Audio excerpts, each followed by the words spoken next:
No alvorecer do novo milênio, o Clay Mathematics Institute anunciou 7 problemas não resolvidos em matemática, cada um com uma recompensa de $1 milhão.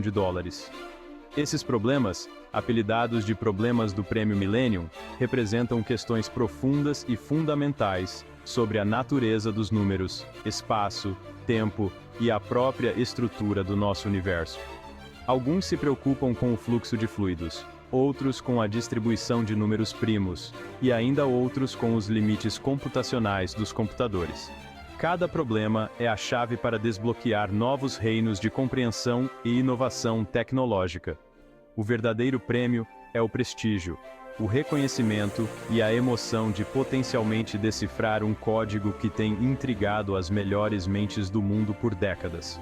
Resolver um problema do Prêmio Millennium significaria gravar seu nome nos anais da matemática, para sempre lembrado ao lado de gigantes como Newton, Euler e Gauss. Além da glória individual, a busca por esses problemas expande as fronteiras do conhecimento atual, forçando os matemáticos a desenvolver novas ferramentas, técnicas e perspectivas. A busca por soluções geralmente leva a descobertas inesperadas em outras áreas, promovendo a polinização cruzada entre diferentes ramos da matemática e até mesmo outras disciplinas científicas. O fascínio desses problemas reside não apenas na recompensa financeira, mas no profundo impacto em todo o campo da matemática. Talvez o mais famoso dos problemas do Prêmio Millennium seja a hipótese de Riemann, uma conjectura sobre a distribuição de números primos. Números primos, aqueles divisíveis apenas por 1 e por eles mesmos, são os blocos de construção de todos os números inteiros. A hipótese de Riemann, proposta por Bernhard Riemann em 1859, sugere uma ordem profunda na distribuição aparentemente aleatória desses números fundamentais.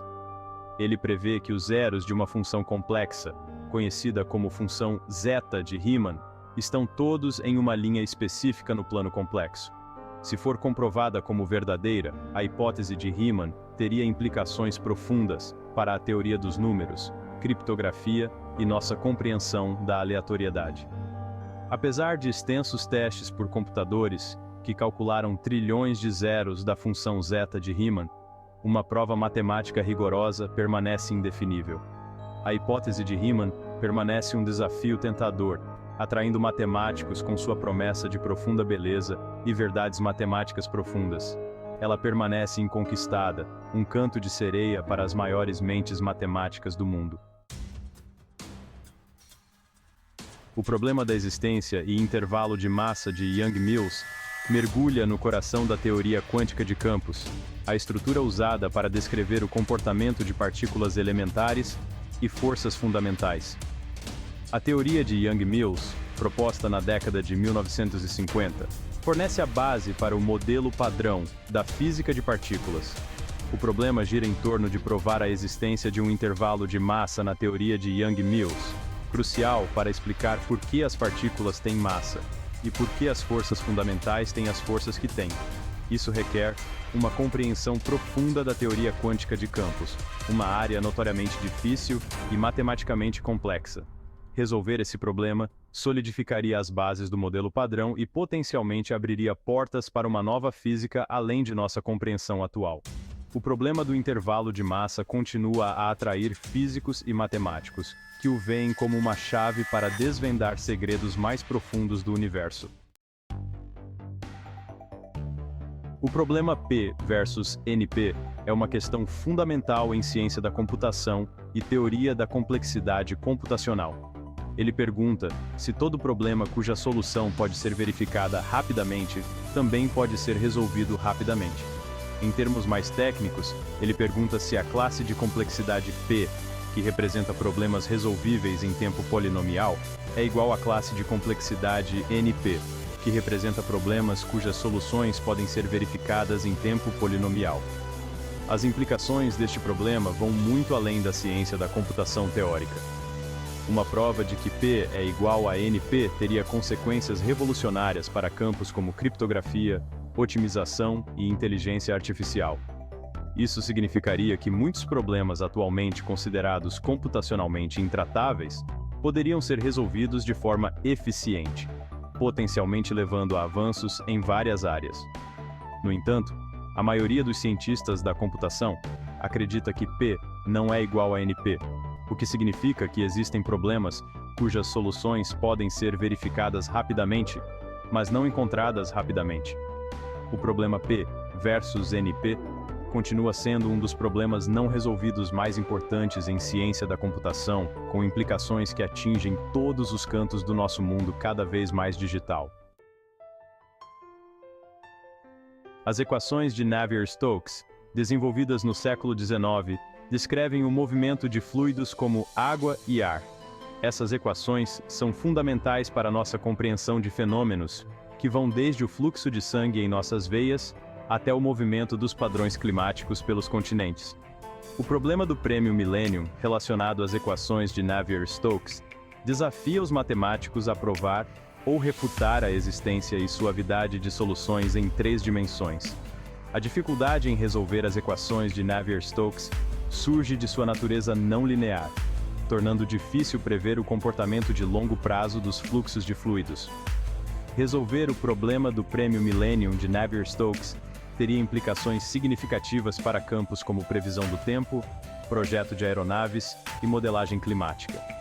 Isso forneceria uma compreensão mais profunda da turbulência e potencialmente levaria a simulações mais precisas e eficientes do fluxo de fluido. O problema continua sendo um desafio significativo, atraindo matemáticos e físicos.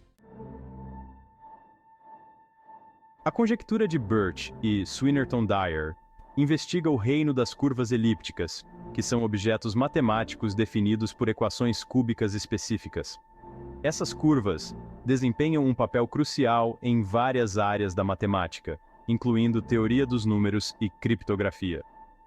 A conjectura proposta na década de 1960 relaciona as propriedades aritméticas de uma curva elíptica ao comportamento de uma certa função associada à curva, conhecida como sua função L.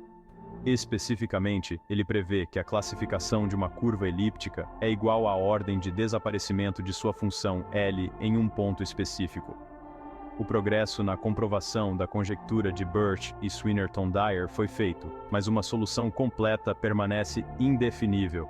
A conjectura continua sendo uma área ativa de pesquisa, representando um grande desafio em teoria dos números e geometria algébrica.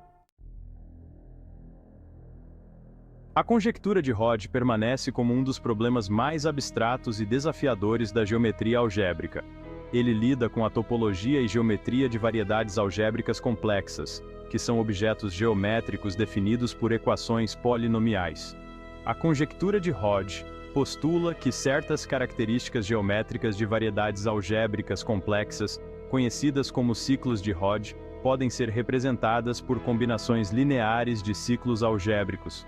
A dificuldade em enfrentar a conjectura de Hodge está na natureza abstrata e altamente técnica da matemática envolvida.